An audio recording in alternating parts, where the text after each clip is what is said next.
Hello guys, good evening. This is Dilip Nigam here, CEO of SimpliExcel Training International and certified John Maxwell coach. I have been profiling success icons from around the world in my feature called SimpliExcel Success Story. Now, you would possibly agree with me that every parent waits for that day and works to see their children grow in life and succeed. And today is a very proud moment for me when I have the opportunity to interview my own son, Shashank Nigam, as a success icon for my feature SimpliExcel Success Story. To introduce Shashank to you, all of you, Shashank Nigam is the CEO and founder of a company called SimpliFlying. It's a major consulting company around the world with operations, which has helped about 84 airlines and airports in the world to excel. This company, SimpliFlying, is in the business of aviation, branding and strategy, and has operations at multiple places. Now, SimpliFlying, Shashank's perspectives have been profiled in over 800 journals, in many media outlets, including BBC, Reuters, New York Times, Bloomberg, and many. Shashank's clients, or SimpliFlying's clients, include Emirates, Singapore Airlines, Bombardier, Airbus, and the likes, and many more. It's a huge list of clientele. So I'm feeling very honored and proud, to have Shashank with me today, and I'll be profiling his success journey of over 10 years.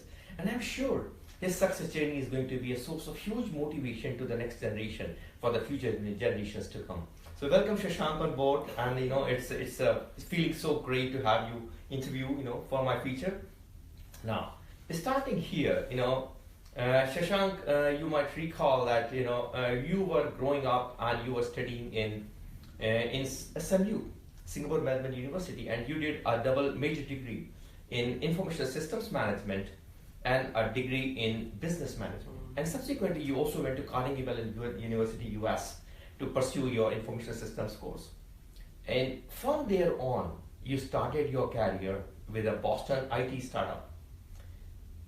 And that was very interesting, and we were very proud because you had got one of the best jobs in Boston in your entire cohort, possibly one of the highest paying jobs there. And you started very well there.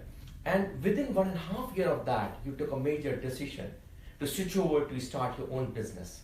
Now, I would like to request you to possibly touch a little bit on that journey.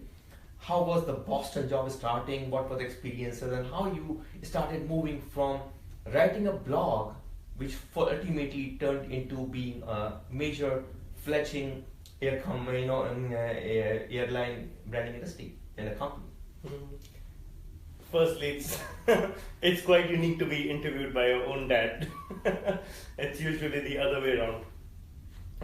You're interviewing lots of famous people. I'm interviewing lots of people, but it's quite unique to be interviewed. So it's a pleasure to have this conversation.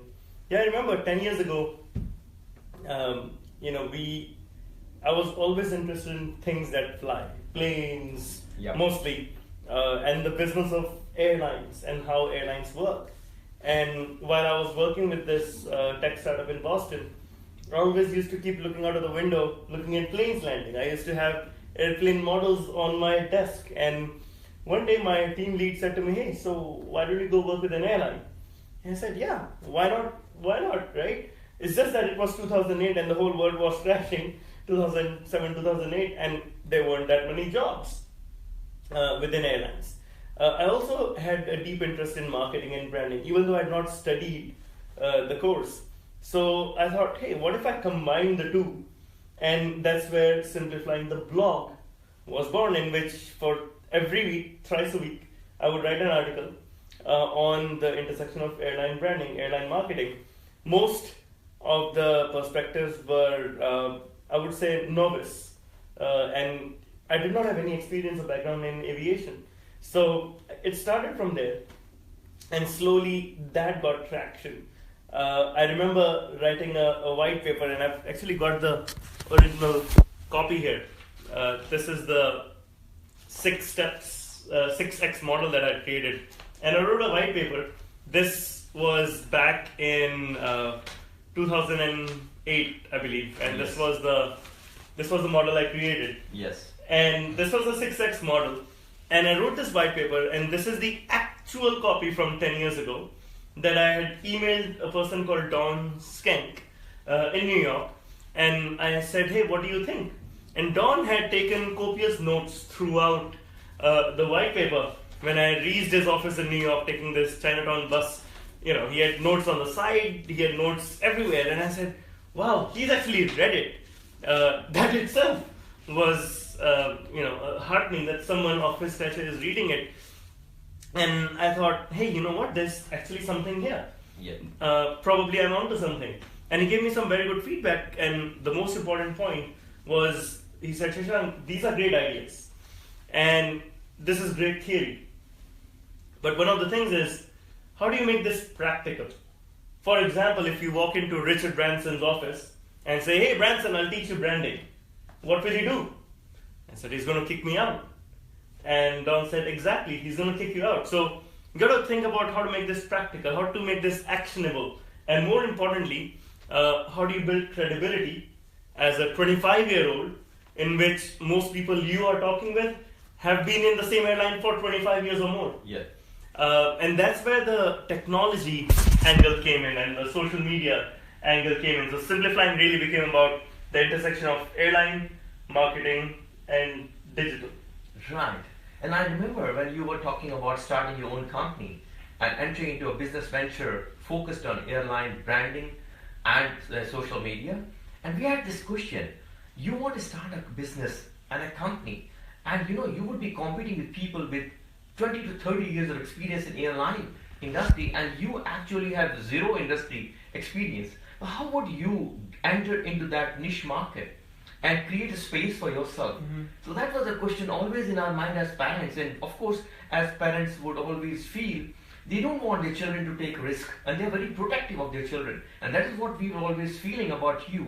And when you were talking about a blog being converted into a company, and and in fact around 2008 when there was a downturn, mm-hmm. you were even thinking in terms of quitting your job. It's a very well paid job, and you were very well recognized in that company. I remember Boston, that company was really appreciating you while they were turning people out. They wanted to hold you, and we said, you want to quit the job at this stage, maybe you wait for a bit and establish yourself a bit and then take off.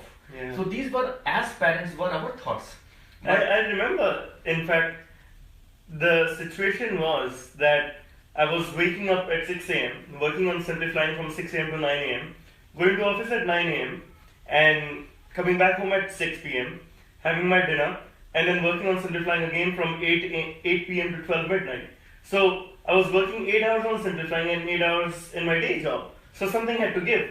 Yeah. And to be very honest, looking back, I had not a clue on how I'm going to make money. I had no clue how I'm going to turn this into a business. Right. I had a blog that was getting maybe about 200 hits a day. Most bloggers at that time were making money selling t-shirts with their logo on it or mugs with their logo on it. And while I didn't necessarily want to do that, I knew that, with the timing part, something had to give. And if I don't jump now, it might be some time before I do something seriously. Right. And then you took a major decision to quit your job and move back to Singapore. And of course, when it came to us, we were very supportive. We totally believed you that yes, this something is going to happen. We had no doubt about your success. But as on the hindsight, parents are a little scared or rather cautious about these kind of major moves. But we were in fact in our heart, because since I was already into a business of my own, and I had experienced challenges of starting businesses while working on, I didn't have much of a concern, except that fine, you want to give it a shot. I remember Mummy was concerned. I wouldn't say nobody had any concerns. Yeah. I think there were fears, there were lots of doubts. Yes. More because I did not inspire any confidence, I had no experience, I had no business plan. I just wanted to quit and come back home and start working on this. Right. And I remember December 2008, I quit my job. January 2009, I moved back to Singapore. Right. And incorporated SimpliFlying in June of 2009. Right. And then new things started happening in Singapore. You went to SMU and met the professors and talked about your proposition and white paper. And they said, yeah, it's a great idea. But you know what? how about Shashank, you do a PhD on this subject, Yeah. and we'll own the patents of the subject, and finally, but we will get paid while doing the PhD. So there was a discussion at home, and we agreed that no, you are not doing enough. There's no point doing the PhD because you have the concept, and you don't want to sell that concept for cheap to Singapore Management University in the name of a PhD. And I think you finally, so you want to talk a little bit about that? Yeah, it was an interesting discussion. I remember going and visiting one of the deans, and I shared with him, I literally printed on photo paper my 6X model and said this model is applicable not just to airlines, you can apply it to healthcare, you can apply it to vehicles, you can apply it to telcos. And you know what, this is a great PhD thesis, so why don't you spend next 5 years working on the research, on applying it to multiple industries? And I was thinking, wait, but I want to do this for airlines, and that's what I want to do. Moreover, I really wanted to apply this and right away get working with airlines rather than just keep thinking about it in my own head. I'm sure there are merits of doing a PhD, but maybe I would have started with a book then, as opposed to writing a book at the end of it. But I think it wasn't an appealing option, even though the tunnel for the entrepreneurial journey was still quite dark. There was no light at the end of the tunnel yet. Right. And then you know what, the journey started. Slowly the journey started, blog started becoming in. And blog became really an enterprise. When you got your first break of speaking in a major conference in Abu Dhabi. Why don't you touch on that story? Yeah, as an entrepreneur you have to hustle. You have to somehow, make do. There's this word in Hindi called jugaad, in which you just get it done by hook or by crook. So I applied some jugaad, and there was this conference happening in Singapore at the end of January, and the fee to enter that conference was $4,000, and I said, this is going to wipe out my savings. So I called the number saying, hey, can you let me in as a blogger, as a media? But Singapore is the toughest place in the world to get a media pass. So they said, sorry, you need to show us your media credentials to get in. And I said, there's no way I'm getting Singapore media credentials. Why don't you please let me in? I will interview your speakers and I will put them up on YouTube, which was in its infancy at that time, and you'll get exposure. And I didn't hear back until the morning of the conference where they said, hey, you know what, we'll let you in. And I dressed up, went down to City Hall, to Suntec City, and attended that conference for the first time. I interviewed Azman Osman Rani from AirAsia X, Sanjeev Kapoor, I think it was, from Indigo, and a bunch of other people. For the first time, I was sitting in a conference, just Peter Harbison from Kappa. Industry stalwarts who opened up to me, and I just put a camera in front of them and started recording it. But also being at the conference, I just became a sponge, started to learn what the industry is about. I also noticed that half the speakers did not turn up. These were CEOs of airlines which had something major come up at the end, so they backed out. As I was walking out, I saw that the same organizer is having a conference in Abu Dhabi in March. And I said, hey, I would love to attend. I meant it like a media again. But they got back to me saying, hey, would you like to moderate a panel because you're independent? I said, sure, I will be happy to moderate a panel. When I went there, I knew that people will back out.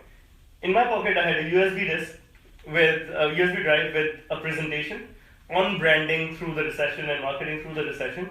And I said to the organizer when I landed in Abu Dhabi, about every 15 minutes, I went to him and said, has anyone backed out? I'm ready with the presentation. Has anyone backed out? I'm ready with the presentation. Has anyone backed out? I'm ready with the presentation. At the cocktails in the evening before the thing, and he looks at me and says, it's almost as if you want someone to back out. I said, no, I just want to help. I'm right here. Let me know if someone backs out. Yep. And sure enough, next morning, 10 a.m., he says, Shashank, our main keynote speaker, the CEO of one of the big Middle East airlines, is not going to turn up. You said you had a presentation. Do you mind just going up? I said, sure, happy to help. Anything for you. And I went up on the stage. I did the presentation with a room full of airline leaders and media, expecting an airline CEO to come in. And by the end of that day, I had moderated a panel. I had given a keynote speech. I was interviewed by 2 newspapers and misquoted as well. I was on CNBC Arabia being interviewed live in Arabic. And this was at the end of 3 months, by hook or by crook. Yep. and started to build some credibility in the industry. Yeah, right. It's always said that, it's said that you get what you expect. And that's the success mantra I always follow. You expect positive and you get it. And that's what happened in your case. That you were expecting somebody will back out obviously to your benefit, and that's what happened and gave you the inroads into the industry. Right? Beautiful. Now, just looking back a little bit, you have grown in a family where, as parents, me and Anita, my wife, we have built a network marketing business to a large scale. And you have seen us grow in a family environment while taking care of the job, also while building the business and balancing the family game. What were your lessons learned in that family environment, and what do you think, in what way the environment of the family helped you mature as an adult? I think there were a couple of things. It's a deeper question. First and foremost was the belief that it's okay. No matter what you do, the family is with you. You're not being judged. You're not being judged about quitting a job. You're not being judged if this business turns out to be a failure, which, by the way, is a big taboo in Asia. Failure is about losing face, and you don't want to fail as a business or as an entrepreneur. And just the fact that, hey, you know what? There's belief in me, and it's okay. Come back and give it a shot. I think that was the first and foremost thing. The other was the spirit of positivity, or expecting a positive outcome, I would say. It's not so much about positive thinking and the mantras, but really expecting a positive outcome at the end of you trying something. I've seen you try it when you move from India to Singapore, or from Singapore to Canada later on. I've seen Mummy try it in her, not just home, but also teaching career. And I thought, hey, what's the worst that can happen? The worst that can happen is I'll wipe out my savings at the end of 6 to 9 months, and I'll go look for a job again. But in the next 6 to 9 months, let me try to at least break even. And I think that was the spirit. Right, definitely. That, I'm sure that helped, Yeah. And nurture the thought process. Now, every single person in life is bestowed with some positive or strong areas, but he also has to develop and grow on certain areas as you go through the journey of life. So what were your key strong areas when you through the beginning? And then what are the areas you had to develop yourself and grow to succeed and bring yourself to this level of success? Yeah, I think on the positive side, I'm known to be very enthusiastic and passionate. I think it comes from you, it's in the genes. I really love aviation, and when I speak on the stage or with clients or in meetings, it comes through. And I think that makes me and my whole team, in fact, stand out. That people at SimpliFlying are really passionate about what they do. They know what they're talking about, and we truly stand out. It's deep within us. I think that's a huge strength, and that passion has transpired into the team as well. They really walk the talk.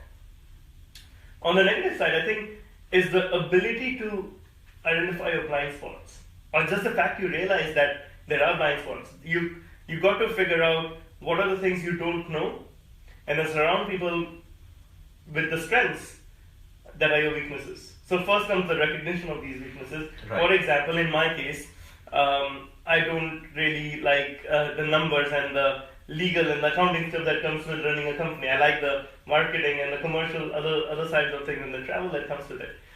So I suffered for a long time, and then in the end I hired an accountant to help me with those things. I wasn't particularly good, especially in the initial days when it came to taking feedback from the team. I thought, hey, this is my idea, let's just do it. If we fail, that's okay, but let's just give it a shot. But I think I've become a better listener and much more patient over time as well, rather than pushing my team and everyone around me, let's just do it tomorrow, or this was due yesterday. It's okay, if it's 2 days late, what's the big deal? It's fine. So I think I've become more patient, which I wasn't earlier. I've become a better listener, which I think my team has told me as well, so that helps.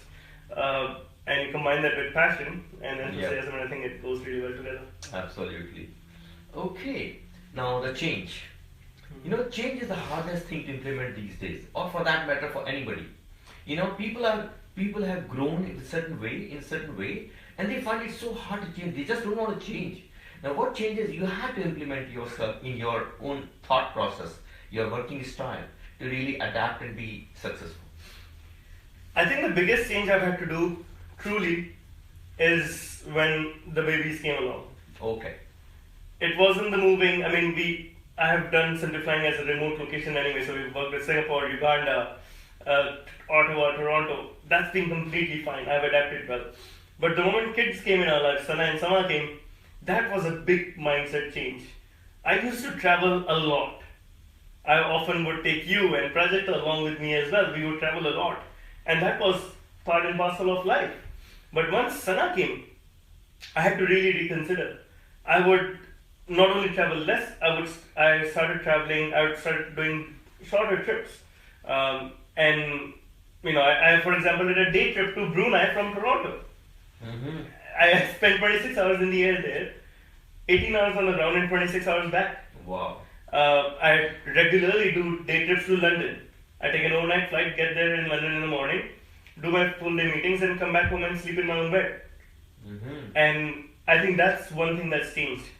With the kids, it's also about schedule and managing the schedule, and I wouldn't say it's a balance with family. I think the work-life balance is a wrong adage because it says that they are mutually exclusive. But I think because it's not that if you do work, you have to give up family. You can actually achieve both, and that's what I'm trying to do. And that's been the biggest change I've had to adapt to, managing with both the kids. And so it's like raising two kids and raising a business. What's harder? Perhaps raising two kids and then raising the business. Like raising the business is the second hardest thing to do. Yeah, I can understand. I mean, with the two kids around, little kids around, oh my God, I definitely totally can agree, what kind of changes, thought process, temperament, managing adaptability, so many things are required to change when you have the family coming up, right? Yes. Okay, now, coming to SimpliFlying's team. SimpliFlying has a 100% remote team, and it's a global team. Yeah. You have people based in India, in UK, Spain, India and Canada, 4 countries. And they have different time zones. Yeah. And you know what? You're still able to manage your operations, and you have been serving 84 airlines and airports. That's amazing, How do you do the balancing game? And how do you manage your global team? And also, you are known for having a very out-of-the-box thinking with regard to the work culture. Mm-hmm. You have implemented some huge initiatives which have been even covered by the Harvard Business Review and applauded. So out of the work culture, so why don't you talk a little bit about your team and your work culture implementation? Yeah, I think the biggest asset of SimpliFlying is its people. I'm truly privileged to have the kind of team I work with, truly privileged to have the people I've worked with in the last 10 years and who have stayed with me for 8, 9, 7, 6 years at a stretch. And that's because, a good company name can attract the right people, but a good company culture keeps them there. Yep. That's the difference. A good name will attract them, but to keep them there, you need a good culture. Yes. And what is culture? There are lots of books written on it, but I distill it down to just one thing. Your company culture is something that should make the person, wakes up every morning excited about working there, and it's something that makes working in your company very unique. Yep. The fact that we are 100% global from day one makes us unique anyway, but the culture is something we've really worked hard upon. So we have this thing called culture experiments. Mm-hmm. We have a forced leave experiment running, which is now permanent, it's no longer an experiment, in which every 7 weeks, the 8th week, every single employee needs to take their 8th week off.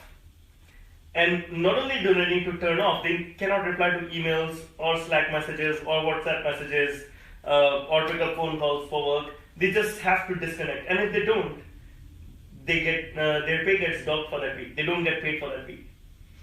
This is the one that resulted in the Harvard Business Review case study, which was a great honor. It's also now a subject of a new book on remote working, which will be published by MIT Press this year. And that's an experiment that boosted productivity by 70%, creativity by 33%, and happiness by 27%. And we measured these metrics for the employees. So that's just one of the things. We tried Deep Fridays, in which we try to have no meetings on Fridays, and we try to just do deep work. It didn't work in our case as well because we are not necessarily interacting so much every day. So we did away with that. Our latest experiment is called No Bad Hair Days experiment. In this, every morning we have our team call. We've had that anyway. Every morning, 7 a.m. Eastern Time, 7 p.m. Singapore time, we have our team call. But now, every employee is required to turn on their camera for the team call, no matter how their hair looks. Yeah.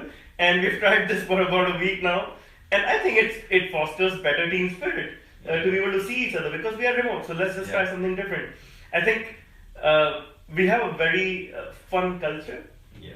We are friends at retreats. We have 3 to 4 company retreats every year in which everyone comes together at a really cool location. So we've had this in places like Vegas, Colombo, Seattle, Budapest, Agra, Singapore, and we come together for a week. We live in the same Airbnb, large place. We cook together, we eat together, we really have a lot of fun together. And at these retreats, we end with an exercise called the Post-its. On Post-its, we will write 3 things that we admire about the person and things that they are doing well, and 1 thing that they need to improve. Right. We will write it for everyone. It's an exercise that takes time, and then each one reads aloud what was been written for them. Yep. And the other person has the opportunity to explain why I said this or why you should change this. I think all of this cumulatively makes SimpliFlying a very good workplace, even though it's not a workplace. Yep. It's a remote workplace, right? And we see each other only that much, not every day. And I think that's key. We have a culture that keeps people here for a long time because they're happy to be working here. Right. And then the flexibility of working. Yeah. They can work any number of hours at any time of the day from any place in the world. Yep. I remember Gwen once worked from a tree house in Chiang Mai in Thailand for a whole week. She just had Wi-Fi and that's all was needed. Right. So that's beautiful. That's beautiful. And I'm sure the employees really applaud that, appreciate that a lot, that flexibility. Yeah. Because the time-bound, controlled hours of working 9 to 5 and all that, that's very restricted. Okay.